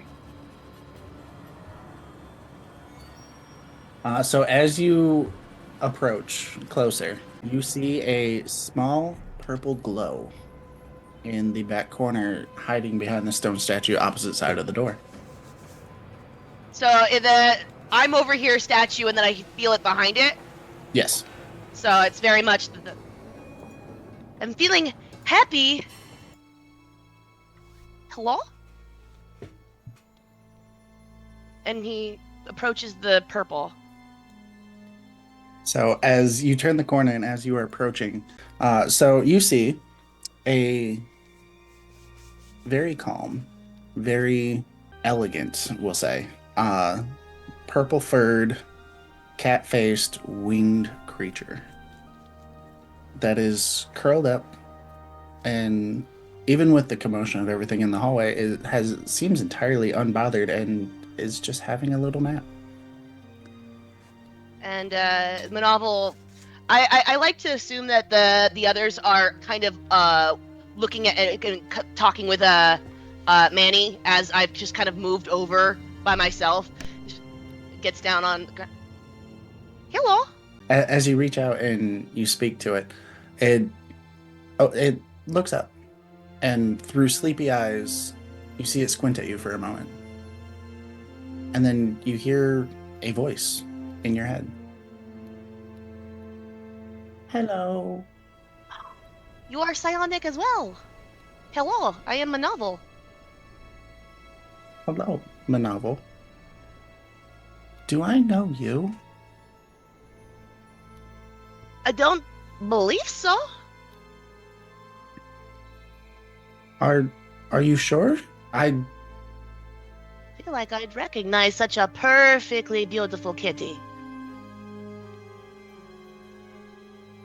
You feel so familiar to me, though. And I very slowly approaching because the animal. You don't jump at an animal. It's definitely not some.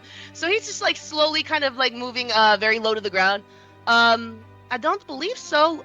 Do you have a name yourself?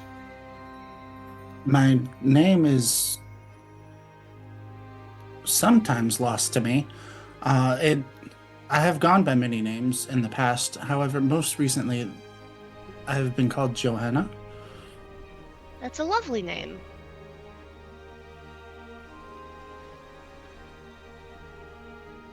What are you doing here? Your energy contradicts the mood in the house. is what I feel like Trena would say. This is not the vibe? I think I might be here for you. For me? Well, it is my lucky day then. I don't know. The last time I felt like this was the last time that I had seen my god. I am no one's god. Getting closer to this creature, do I recognize what kind of creature this is? I would say yes. I believe Monoval, like in the past, has experienced this to know what they are.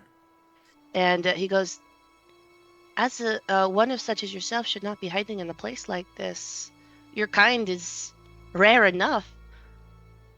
Would you like to travel with me? If you're waiting for me, I take you with open arms. No one should be left in a house like this. So, between you and me, yes, this was not where I had fallen asleep.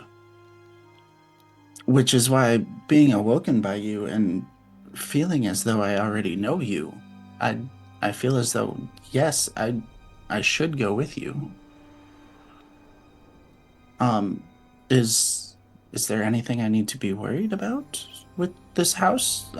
As I said, I did not fall asleep here. I'm not sure where I am.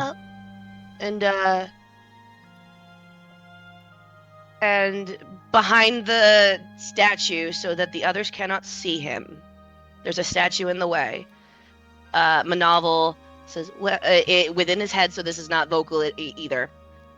Well, there is undead here, and some spooky ookies happen, but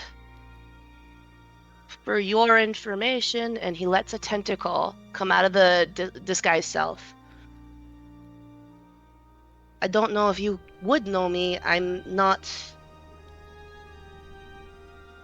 human. So you might know of my kind. And he brings the tentacle back.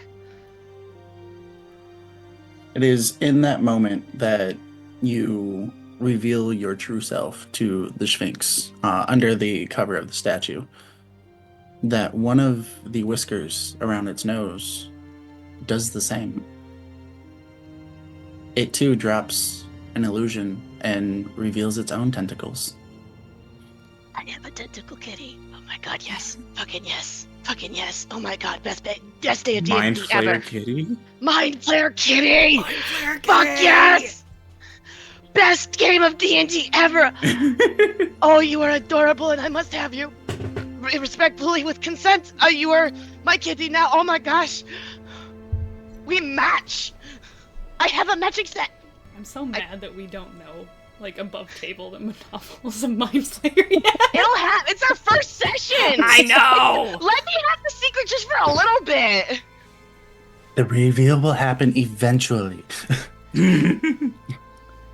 And it is in this moment that you are sharing, reaching out towards one another with your revealed tentacles and your shared form. As you make contact, everyone is going to hear a loud crash and the scraping of metal against stone. Oh, is that my bard? It's my fucking bard. It's my bard. I hate that. And that is coming from elsewhere within the castle. So specifically, you hear it coming from directly above you. What it is, how to get to what it is, you're unsure.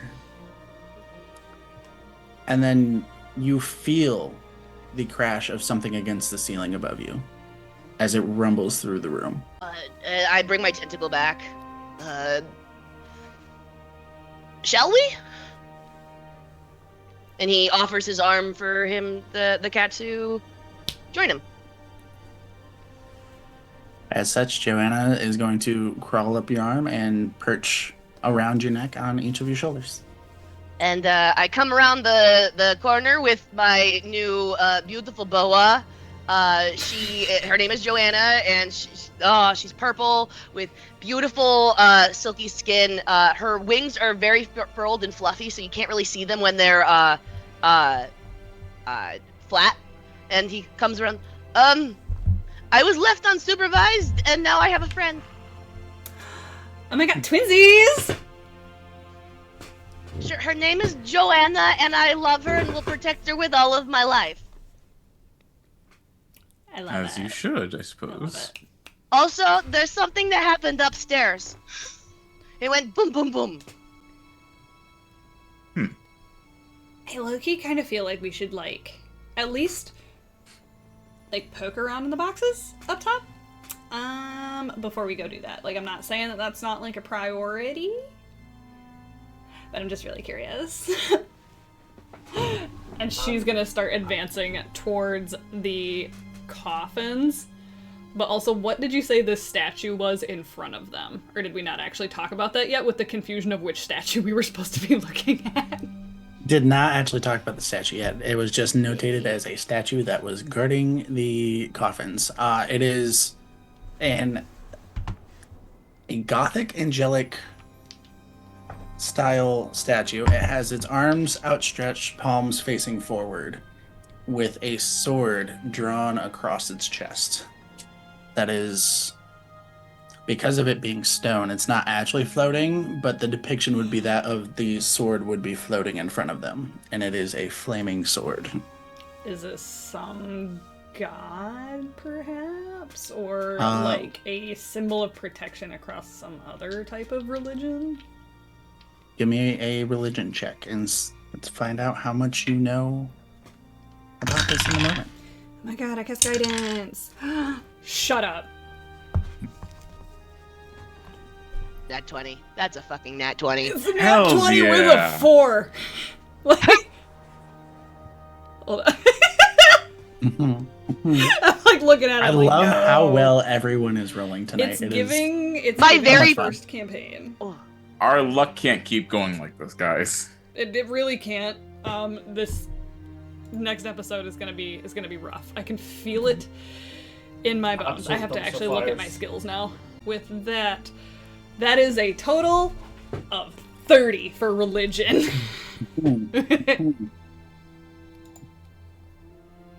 Way to pull the wool over my eyes. God damn. We're doing bard stuff. Let's go. All right, so you in the many stories that have been shared within your mother's tavern, and all of the stories that you've heard, all of the adventures of other people, you recall a small story, a tale of, we'll say, unsuccessful adventure, but left a mortal to be sainted into godhood.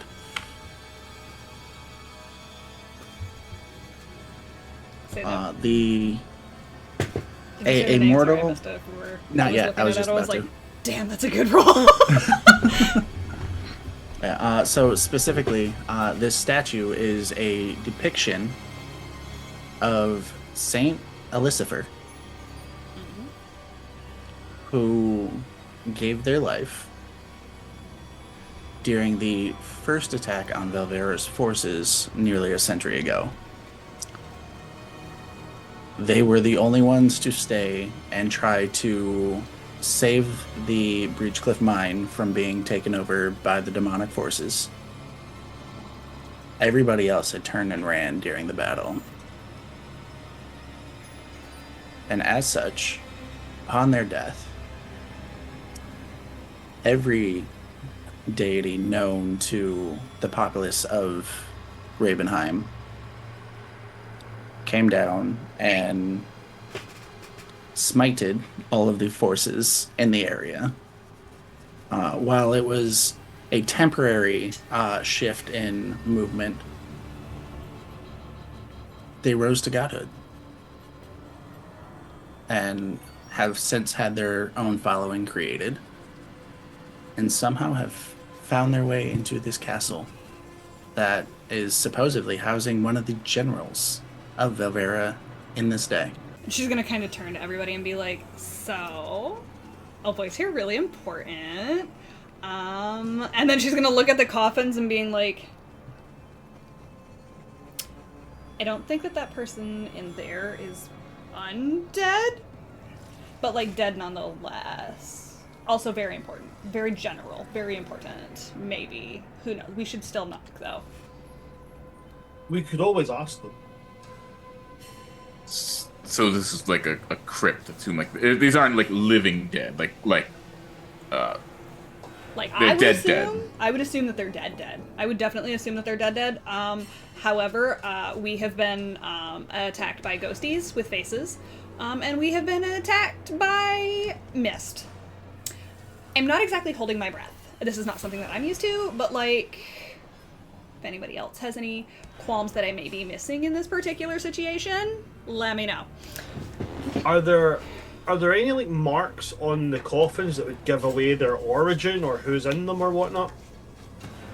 The coffins themselves are in pristine condition, seemingly untouched by time or any other element, physical or other. There are plaques on each of them, and in common, you can read the names of those held within. What are the names? So the names themselves, one is Diana, and the other is Elisif. Do they have surnames? Not written on these plaques. I would like to open the coffin of the one named Elisif. As you go to move the coffin, you see that it has been sealed with nails placed at every single inch around the border. It is not just going to push directly off. So these nails have been pushed through the wood. They've broken through the wood. Mm-hmm. Can I cast Mending? Would that have to be acted on each individual nail? It's a cantrip though, so I could just... I mean, fair. I want to speak to these people. Both of the coffins have been nailed shut. Mm-hmm. Would you still like to cast Mending on them? Yeah, that's kind of what I was wondering. I was like, would it pull the nail out if you did mending? Well, that's what I'm thinking, because technically a nail through a bit of wood is breaking the wood. So would it? Nah, I'm not going to risk it. Nah. Okay. I mean, at a bare minimum, I feel like at least one of you may have an adventurer's pack, which has a crowbar in it. That's actually what I was just looking for. Realizing what Manny's doing, Trina's gonna like rummage through her purse essentially again, be like, hold on. Oh, I do have a crowbar. You know what? Never mind. You got this. Thank you. Thank you for remembering something that I didn't remember. So I'll pardon if you'd find it helpful. I have something that could assist with this. I'll reach into his bag and pull out said crowbar. But by all means, my friend, please. Okay. Now, we have to be very delicate and gentle with things like just slam it open. Alright, so as you go to start working away at these nails with the crowbar and you go and make your first purchase, you make contact. You hear the shunk of the wood, the crowbar against the wood, as it seeps into the wood to start peeling away at these nails. As you do so, you are overwhelmed with the sound of the flapping of wings, the cawing of crows, going back to the deafening levels that it was when you were outside going through the labyrinth before, and there were the hundreds of crows flying just above you, blocking the sun. And in this moment, as you hear the crows, you hear a voice over the crows. You should not be touching what does not belong to you. You will pay for everything that you have done. And that's where we'll end the session. No! Oh my god! I felt it coming too, and I was like, he's gonna take a page out of the boys' book, god damn it. But I just wanted to ask the voice one thing. Do they accept American Express? Damn, I've only got Discover. Because my dad has a black card, and like no matter the damages, like we'll cover them. Your dad has black on black everything. My dad's the king of Barovia, motherfucker. He's got everything. Okay. Do you know who my dad is? Just you wait till my father hears about this. Oh my god. I wish I was playing Manny when he was a teenager, because he was legitimately the kind of teenager that did that shit. Screaming. I'm so... Woo! Oh my god. I can't wait to cast Speak with Dead on the dead people. Hey, the undead person is going to talk to the dead? What? Wild. It's going to be It's great. completely out of character. Absolutely. Wild. Why? Ridiculous. Oh my god, that was such a good first session, you guys. You guys are top tier. So good. It was fantastic. You were so easy to play with. That was so fun. Yeah, the story we have started is already epic, and I'm so excited to see where this goes. Wonderful GM making his first time stream appearance ever. Shout out to the boy. Let's go. This first streamed game. NorseRaven. Yeah, you did. That was your first. Phenomenal, buddy. You did phenomenal. Thank you so much. I'd be lying if I said I was not anxious or nervous going into this, but I think Literally every DM is anxious. Yeah. Well, yeah. I think it's You did great. I think it's also never something. before, so. I think it's also something to be said, like not to like rat him out or anything, but like one of the things that he was super duper nervous about going into this is the first time that he's had a table full of experienced players and not just like one person that knows what they're doing and everybody else is new. So it was like you were in much trouble. Yeah, I've been professionally DMing for 5 years, man. Mm-hmm. I still get nervous. You should always get nervous. Yeah. Do you get the weird tingly feeling in your fingertips? No, I actually get it in my knees. I get Man needs to bouncy get their legs. knees replaced. I get bouncy legs. Honestly, The lead guitarist from the Deftones used to say that he would never go on stage unless he felt the tingles in his fingertips, because he said that when he was nervous and he started feeling tingles, he knew he was about to do something good. So let yourself be nervous, man. You did a great fucking job. You did a great job. Thank you. I would also like to give props where props are due. I have an amazing cast of characters that I'm working with. While yes, it is slightly intimidating working with a table full of experienced veterans of this game that I don't have to teach how to play.